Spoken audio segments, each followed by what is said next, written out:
Hey everyone, welcome back to Masonzero MTG. Today we're talking about the new set Adventures in the Forgotten Realms, and we're talking about Cube. Venturing into the dungeon is pretty fun, as Adventures in the Forgotten Realms has shown me, and many of us, but is it good enough to be an entire sub-theme in your cube?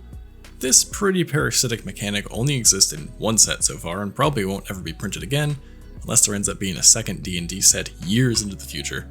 So, with this mostly draft-oriented cards that we have, is there a place for venturing into the dungeon within singleton cubes? There are quite a few cards that venture into the dungeon and just aren't good or cube-worthy. Most of these cards are common creatures that venture once and do nothing else. Take Clattering Skeletons or Find the Path, for instance. If we want to make this a valid theme, we want more emphasis on cards that can repeatably enter the dungeon. With so few viable cards, I would want most of the dungeon cards to stand on their own and be at least somewhat playable if they're the only dungeon card in your drafted deck. To add to the rest of these challenges, there are only 41 cards to pick from, including the main set and the commander decks. At first glance, white-black definitely seems like the best color pair for this strategy. For repeatable venturing, there are 3 cards that strike me as must-haves if you're going to do this archetype. The first is Triumphant Adventurer.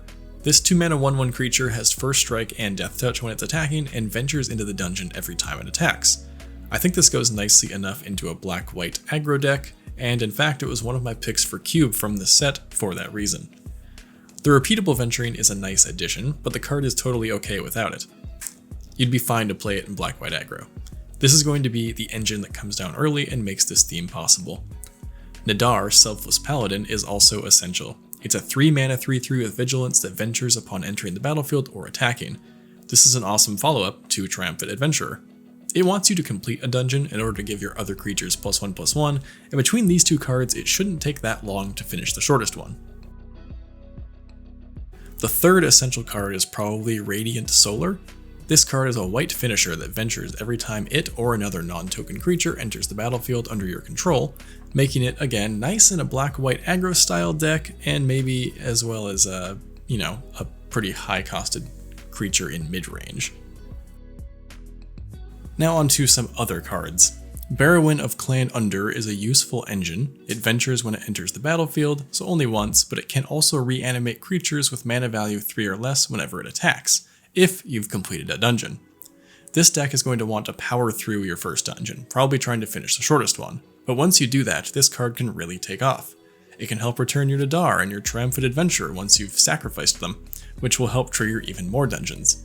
With Radiant Solar in play, each of these reanimations would also trigger the dungeon again. Thorough Investigation is certainly slow, it is from the commander deck, but if you're thinking of more of a mid-range speed for this archetype, I think it can be a great source of incremental value, also adding to any artifact themes your cube may have.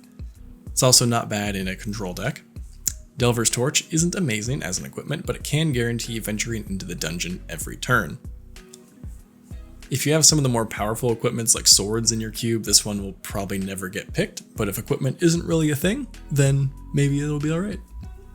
I want to like a Sarasak the Archlich, but I don't think it's good enough. This is not the way you want to be repeatedly venturing. The next big question is, do you want to add blue, green, both, or neither? There are some great dungeon cards in both of these colors.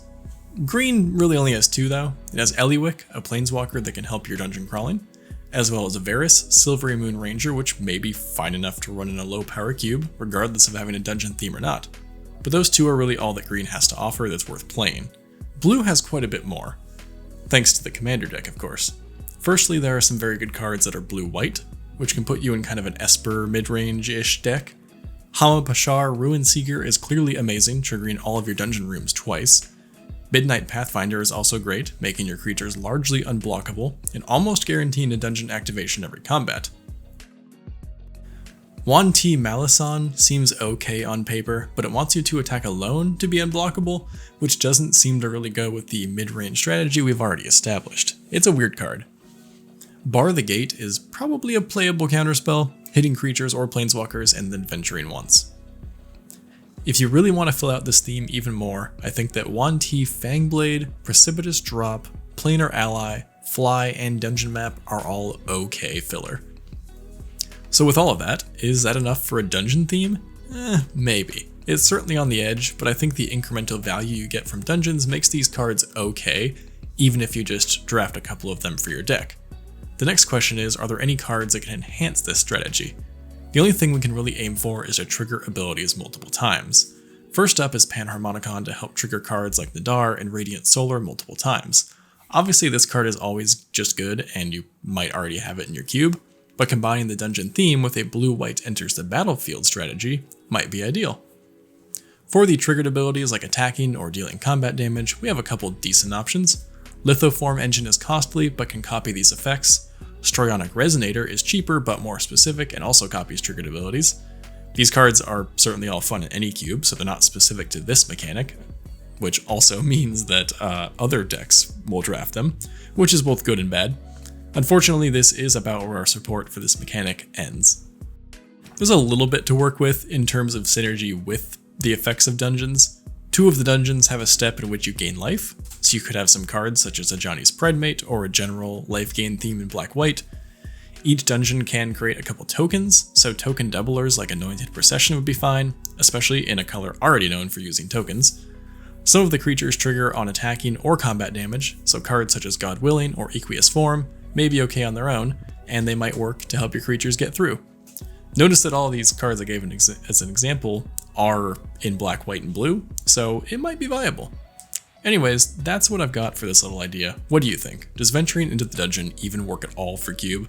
If it does, it's certainly low powered, but sometimes low powered cubes are a lot of fun.